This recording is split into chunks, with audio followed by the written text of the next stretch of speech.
ऋषि त्वष्टा ने यज्ञ में आहुति डाली और अचानक यज्ञ की अग्नि से दक्षिण दिशा की ओर से एक भयंकर पुरुष प्रकट हुआ। वह ऐसा प्रतीत हो रहा था मानो स्वयं प्रलय साकार रूप लेकर सामने खड़ा हो गया हो। उसका शरीर पल पल चारों दिशाओं में फैलता जा रहा था। उसकी बाल, दाढ़ी और मूछें पिघले हुए तांबे की तरह चमक रही थी। उसका विशालकाय काला शरीर जले हुए पर्वत जैसा दिखाई देता था। उसका विकराल मुख किसी गहरी अंधेरी गुफा के समान लग रहा था। ऐसा प्रतीत हो रहा था मानो वह अपनी जीभ से आकाश के तारों को चाट रहा हो और अपने भयंकर दांतों से पृथ्वी को निगल जाने का प्रयास कर रहा हो। उसे देखकर चारों ओर हाहाकार मच गया और फिर उस भयंकर पुरुष ने युद्ध की घोषणा करवा दी। लेकिन प्रश्न यह था, आखिर इतने भयंकर योद्धा के सामने युद्ध करने का साहस कौन करेगा? क्या कोई ऐसा भी था जो उस विकराल असुर की प्रतीक्षा कर रहा था? तो चलिए आज हम उसी रहस्यमयी कथा को विस्तार से जानते हैं कि अग्नि से उत्पन्न वह भयंकर असुर कौन था और वह किसके साथ युद्ध करना चाहता था। राधे राधे, हरे कृष्णा। एक समय की बात है, देवराज इंद्र अपनी सभा में अपनी पत्नी सची देवी के साथ उच्च सिंहासन पर विराजमान थे। उनके चारों ओर वसुगुण, रुद्रगुण, आदित्यगण, सिद्धगण, अश्विनी कुमार तथा अनेक महान ऋषि मुनि उपस्थित थे। सभा में अप्सराएं मधुर नृत्य कर रही थी और गंधर्व अपने सुंदर स्वरों में संगीत गाकर वातावरण को और भी दिव्य बना रहे थे। लेकिन धीरे धीरे इस वैभव और ऐश्वर्य को देखकर देवराज इंद्र के मन में अहंकार जन्म लेने लगा। उसी समय देवताओं के गुरु महर्षि बृहस्पति उस सभा में पधारे। हालांकि देवराज इंद्र ने उन्हें सभा में प्रवेश करते हुए देख लिया था, फिर भी अपने पद और सत्ता के मद में चूर होकर उन्होंने अपने गुरु का उचित सम्मान नहीं किया। ना तो इंद्र अपने सिंहासन से उठे और ना ही उन्होंने अपने गुरु का यथोचित आदर सत्कार किया। यह देखकर गुरु बृहस्पति तुरंत समझ गए कि अब देवराज इंद्र के पतन का समय निकट आ चुका है और वह बिना कुछ कहे चुपचाप उस सभा से चले गए। जैसे ही बृहस्पति वहां से अदृश्य हुए, उसी क्षण इंद्रदेव को अपनी भूल का एहसास हुआ। वह पश्चाताप करते हुए कहने लगे, हाय, मैंने कितना घोर और निंदनीय कार्य कर दिया। मैं अपने भौतिक ऐश्वर्य के अहंकार में इतना अंधा हो गया कि मैंने अपने ही गुरु का अपमान कर दिया। इस पाप का प्रायश्चित करने के लिए मुझे तुरंत जाकर उनसे क्षमा मांगनी चाहिए। मुझ जैसा अभागा व्यक्ति संसार में और कौन होगा जो अपने गुरु का सम्मान तक न कर सका। यह सोचकर देवराज इंद्र अपने गुरु बृहस्पति को ढूंढने निकल पड़े, लेकिन तब तक बृहस्पति वहां से अदृश्य हो चुके थे। सभी देवता मिलकर उन्हें खोजने लगे, लेकिन कोई भी देवताओं के गुरु बृहस्पति का पता नहीं लगा सका। अब देखिए, इसी अवसर का लाभ असुरों ने उठाया। जैसे उन्हें यह समाचार मिला कि देवताओं ने अपने गुरु का अपमान कर दिया है और अब बृहस्पति उनके साथ नहीं है, तुरंत असुरों के गुरु शुक्राचार्य के मार्गदर्शन में असुरों ने स्वर्ग पर आक्रमण कर दिया। अब असुरों के सामने देवताओं की भयंकर पराजय होने लगी। देवता चारों ओर से भयभीत और दुर्बल पड़ गए। तब सभी देवता ब्रह्मा जी के पास पहुंचे। ब्रह्मा जी ने भी देवराज इंद्र को कठोर शब्दों में डांटते हुए कहा, हे इंद्र, अपने ऐश्वर्य के घमंड में आकर तुमने अपने गुरु बृहस्पति का अपमान किया और उसी का परिणाम है कि आज तुम अपने समस्त वैभव और शक्ति को खो चुके हो।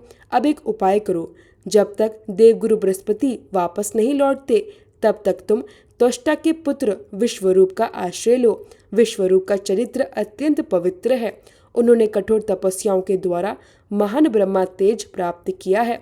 लेकिन याद रखना, विश्वरूप का संबंध अपनी माता की ओर से असुरों के कुल से भी है। इसी कारण वह देवताओं और असुरों दोनों के साथ समान भाव से व्यवहार करता है। ब्रह्मा जी की यह बात सुनकर देवराज इंद्र सहित सभी देवता त्वष्टा के पुत्र विश्वरूप के पास पहुंचे। उन्होंने श्रद्धा और विनम्रता के साथ उनकी पूजा की, उनकी स्तुति की और उन्हें अपना गुरु बनने के लिए प्रार्थना की। देवताओं की ऐसी विनम्रता और श्रद्धा देखकर विश्वरूप प्रसन्न हो गए और वे देवताओं के गुरु बनने के लिए तैयार हो गए। इसके बाद उन्होंने देवताओं के लिए यज्ञ और अनुष्ठान करना आरंभ कर दिया। लेकिन जैसा कि ब्रह्मा जी ने पहले ही कहा था, विश्वरूप के मन में असुरों के प्रति भी स्नेह और करुणा थी। इसलिए वे गुप्त रूप से देवताओं के साथ साथ असुरों के लिए भी यज्ञ में आहुतियां देने लगे। जब देवराज इंद्र को यह बात पता चली तो उनका क्रोध भड़क उठा। क्रोध में अंधे होकर इंद्रदेव ने उसी क्षण विश्वरूप के तीनों सिर काट डाले। हालांकि ब्राह्मण हत्या करने के बाद इंद्रदेव को अत्यंत पश्चाताप हुआ, लेकिन अब वे क्या कर सकते थे। अपने भौतिक ऐश्वर्य और स्वर्ग की रक्षा करना भी उन्हें आवश्यक लग रहा था। जब महर्षि त्वष्टा को यह समाचार मिला कि इंद्र ने उनके पुत्र विश्वरूप की हत्या कर दी है, तो वे अत्यंत क्रोधित हो उठे। उन्होंने इंद्र का वध करने के लिए तुरंत एक भयंकर यज्ञ आरंभ किया। यज्ञ में आहुति देते समय वे जोर जोर से मंत्र उच्चारण करते हुए कहने लगे, हे इंद्र के शत्रु, इंद्र का वध करने के लिए अभी प्रकट हो, अभी प्रकट हो, प्रकट हो। और तभी यज्ञ की अग्नि की दक्षिण दिशा से एक भयंकर पुरुष उत्पन्न हुआ। वह ऐसा प्रतीत हो रहा था मानो स्वयं प्रलय साकार रूप धारण करके वहां आ गया हो। उसका शरीर चारों दिशाओं में अत्यंत तीव्र गति से फैलता जा रहा था। उसकी दाढ़ी और मूछें पिघले हुए तांबे की तरह चमक रही थी। उसका विशाल काला शरीर जले हुए पर्वत जैसा दिखाई देता था। उसका विकराल मुख किसी गहरी गुफा के समान प्रतीत हो रहा था। ऐसा लग रहा था मानो वह अपनी जीभ से आकाश के तारों को चाट रहा हो और अपने भयानक दांतों से पृथ्वी को निगल जाने का प्रयास कर रहा हो। उच्च स्वर में भयंकर चित्कार करते हुए वह संपूर्ण पृथ्वी को कंपा देने लगा था।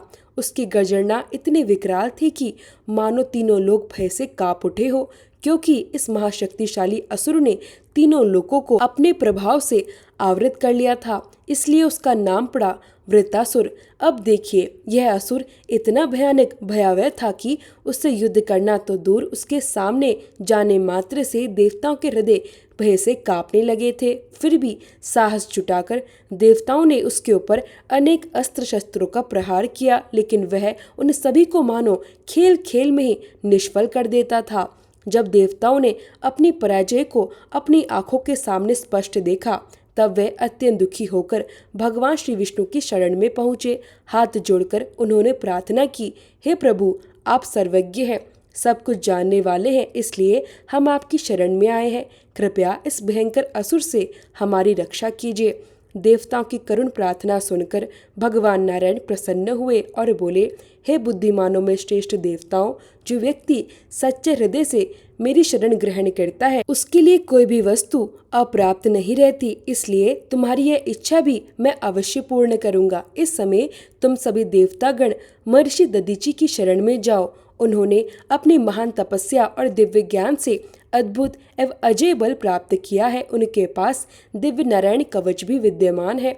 तुम उनसे प्रार्थना करो कि लोक कल्याण के लिए वे अपने शरीर का त्याग कर दे। फिर उनकी अस्थियों से विश्वकर्मा एक दिव्य अस्त्र का निर्माण करेंगे।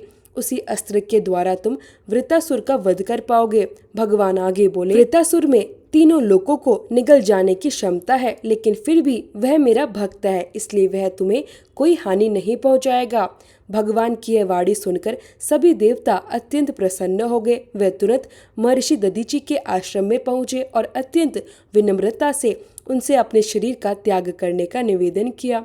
उदार हृदय वाले महर्षि दधीचि ने संसार की रक्षा और प्राणियों के कल्याण के लिए भगवान श्री हरि के चरण कमलों का ध्यान किया। गहरी ध्यान अवस्था में स्थित होकर उन्होंने शांति पूर्वक अपने भौतिक शरीर का त्याग कर दिया। उनके पवित्र शरीर से प्राप्त अस्थियों से विश्वकर्मा ने एक अद्भुत और दिव्य अस्त्र का निर्माण किया। तब भगवान नारायण ने उसमें अपना दिव्य तेज स्थापित किया और उसी दिव्य अस्त्र का नाम पड़ा वज्र। यह ऐसा दिव्य अस्त्र था जिसे कोई भी परास्त नहीं कर सकता था। अपने हाथ में वज्र धारण करके ऐरावती हाथी पर सवार होकर देवराज इंद्र वृत्तासुर से युद्ध करने के लिए निकल पड़े। अब असुरों और देवताओं के बीच भयंकर और विनाशकारी युद्ध प्रारंभ हुआ। चारों दिशाओं में अस्त्र शस्त्रों की वर्षा होने लगी। असुरों ने क्रोध में भरकर देवताओं पर अनेक दिव्य अस्त्र छोड़े, लेकिन देवताओं ने अपनी शक्ति और पराक्रम से उन सभी अस्त्रों को चूर्ण विचूर्ण कर दिया। जब असुरों ने देखा कि देवताओं का सामना करना कठिन हो रहा है, तब वे भयभीत होकर युद्ध भूमि छोड़कर भागने लगे। लेकिन वृत्तासुर अब भी युद्ध भूमि में अडिग खड़ा था। तभी उसने ऐसी भयंकर गर्जना की, उसकी ध्वनि सुनते ही अनेक देवता भय से मूर्छित होकर गिर पड़े। यह देखकर देवराज इंद्र को अत्यंत क्रोध आया। उन्होंने अपनी गदा उठाई और पूरी शक्ति से वृत्तासुर पर प्रहार किया। लेकिन वृत्तासुर ने मानो खेल खेल में ही अपने बाएं हाथ से उस गदा को पकड़ लिया और उसी गदा से इंद्र के वाहन ऐरावत पर जोरदार प्रहार कर दिया। उस भयंकर प्रहार से ऐरावत के मुख से रक्त निकलने लगा और वह पीड़ा से तड़पता हुआ भूमि पर गिर पड़ा। अब इंद्र के हाथ से व्रज भी छूट चुका था। युद्ध के नियमों के अनुसार वृत्तासुर ने निहत्थे इंद्र पर प्रहार नहीं किया। वृत्तासुर की इस महान वीरता और धर्म पालन को देखकर तीनों लोकों में सभी लोग उसकी प्रशंसा करने लगे। लेकिन वृत्तासुर यहाँ रुकने वाला नहीं था। उसने भयभीत इंद्र को पुनः ललकारते हुए कहा, अरे इंद्र, तू स्वयं को स्वर्ग का राजा कहता है। जिस व्यक्ति ने मेरे अग्रज और अपने ही गुरु की हत्या की हो, आज मैं उसी का वध करूंगा। इसी क्षण मैं अपने इस त्रिशूल से तुम्हारी छाती को भेद दूंगा। उठाओ अपना वज्र और मुझ पर प्रहार करो। तुम्हारे यह व्रज भगवान नारायण की दिव्य शक्ति से युक्त है, इसलिए इसमें तनिक भी संदेह मत करो। इस प्रकार इंद्र को युद्ध के लिए उत्तेजित करते हुए वृत्तासुर स्वयं भगवान नारायण का स्मरण करने लगा। और क्यों ना करता, आखिर वह भगवान का शुद्ध भक्त जो था। वृत्तासुर ने भगवान के प्रति अत्यंत सुंदर और हृदय स्पर्शी प्रार्थनाएं अर्पित करते हुए कहा, हे कमल नयन प्रभु, यदि आपके चरण कमलों का त्याग करके मुझे समस्त योग सिद्धियां, स्वर्ग या मोक्ष भी क्यों न प्राप्त हो जाए, तो भी मैं उन्हें स्वीकार नहीं करना चाहता। अपने पूर्व जन्मों के कर्म बंधन के कारण मैं इस भौतिक संसार में आ गिरा हूँ, परंतु अब मैं यहाँ और नहीं रहना चाहता। मेरी केवल एक ही कामना है, मेरा मन, मेरा चित्त, मेरे प्राण और मेरा सर्वस्व सदा केवल आप में ही लगा रहे। अब देखिए, यही होती है एक शुद्ध भक्त की वास्तविक अवस्था। हालांकि वृत्तासुर बाहर से इंद्र के साथ युद्ध कर रहा था, लेकिन भीतर से वह पूर्ण रूप से भगवान में स्थित था।